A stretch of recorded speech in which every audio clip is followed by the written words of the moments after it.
Assalamualaikum. I will continue my presentations.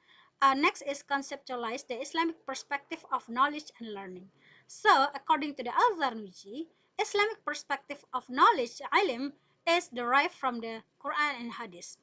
The main foundation of the Islamic intellectual discourse is Tawheed, and the knowledge development of the souls as well as the rational mind.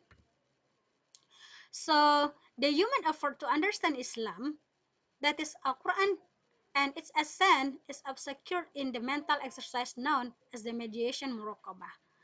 And the basic foundation of Al-Zarnuji concept of knowledge, the type of knowledge that will affect both the soul, ruh, and the rational mind and akal. And all field of knowledge should be taught using the Islamic approach, in which the Tawheed principle will set the benchmark for assessing the quality. He also discussed about the Islamization of knowledge. The concept of Islamization of knowledge, which has been a major focus of the scholarly attention for over 3 decades, also find favor in the Al-Zarnuji's discourse. The objective of the Islamic knowledge is to enable the Muslim students to understand the purpose of the humankind's creations and existence through an ethical analysis of the nature and how nature behaves.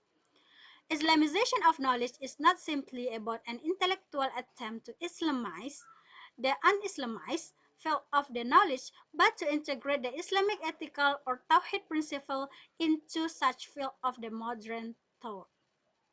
The outcome will be a sort of hybrid knowledge from a blend of Islamic norm and rational knowledge. Evaluates the Islamic view of education discussed by the classical scholars to help resist the objective of learning in the Muslim world today.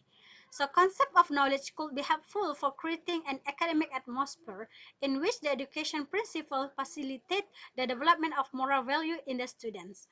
Its principle could be applied in the teaching and learning process from the global perspective, especially now that almost all Islamic educational institutions are pushing for the integration of Western knowledge, which is free from religious values. Al-Zarnuji's perspective, the combination of the above purpose, namely religious, social, and the individual's development motivates purpose, determine how successful the entire teaching and learning process will be. The above phenomenon has led to other concept known as the Islamization knowledge, which is an attempt to adapt the rational science to the Islamic terminologies. In spite of this, Al-Zarnuji's concept of knowledge is still relevant to the contemporary education system and its essence. One who endeavors to learn must first set following general purpose. First one is acquire knowledge about God and issue about the creation of humankind. Second is make oneself pleasing to Allah. The third one facilitate one's happiness here and the hereafter. The fourth one is overcome one's own ignorance as well as that of others. And the last is live a religious life and maintain the Islamic religious tenet in one's life. And there's a sixth, improve one's cognition akal to better oneself in the society. So this is the references. I think that's all. Thank you. Assalamualaikum.